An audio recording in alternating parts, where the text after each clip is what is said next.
Good afternoon, China. What project do you have for us today? Hi, I'm China Rose, and we're going to do another episode of One Feng Shui. Today, we're going to put a crystal. We're going to hang a crystal. I like to use the faceted crystals. These ones work best for me. I think you can see that pretty good. I like to get one that fits right in the palm of my hand. These are kind of a multi-purpose item.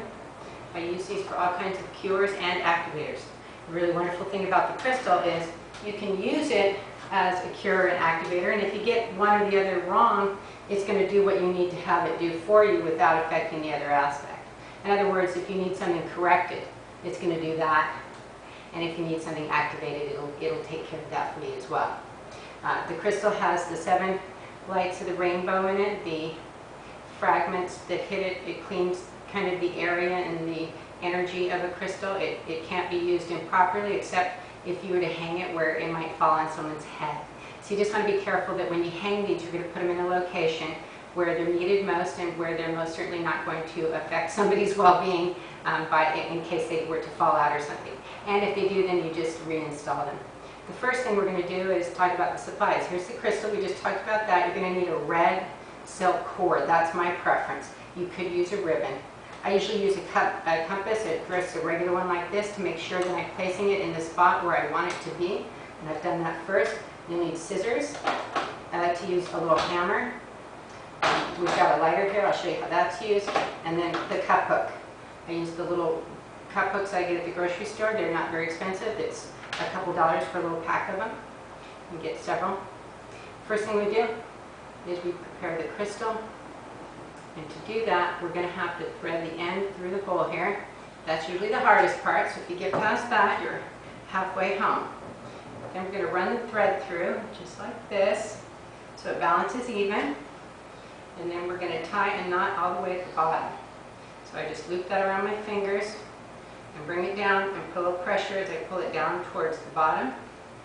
There. You have a nice even hanging crystal. We're going to put another knot right at the top. Everybody stay with me.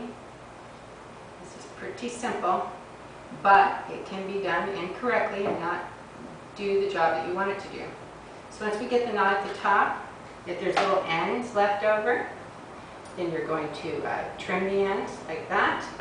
Now again, I used a 9-inch string. I pre-cut 18 inches so that when it's finished, it hangs on 9 inches, and then I'm going to light the ends just to touch it so it seals off the cord. Now my crystal is all ready. I've already aligned the place that I want to put it, so we'll use a hammer now. Hope this isn't too noisy for you. Okay, we're going to tap a little hole right here, just like that, and that's where the cup hook goes. And I pull the nail out. This just makes it easier. Sometimes you're going to have different types of sealing material that you have to install your crystal in. And I found that the accordion sealings are pretty easy because you can just put a little pressure on the cup hook and then it goes right in. Now we're going to twist until we get it all the way snug to the top. We don't want the crystal to fall out. It's not too heavy, but it does weigh a few ounces or more. And again, I want to stress that you want to get the very fine leaded crystal. I prefer the Swarovski style. You want to get the leaded crystal, not an imitation, because you really do want the reflected light that comes from the crystal to either break up the negative energy in a location where you need to do that, where you might have Shot-Chi poison arrows, or to activate energy like I'm doing with my front door. This is a north door, and the fine stars this year. This will help activate a greater wealth coming through my front door for my career.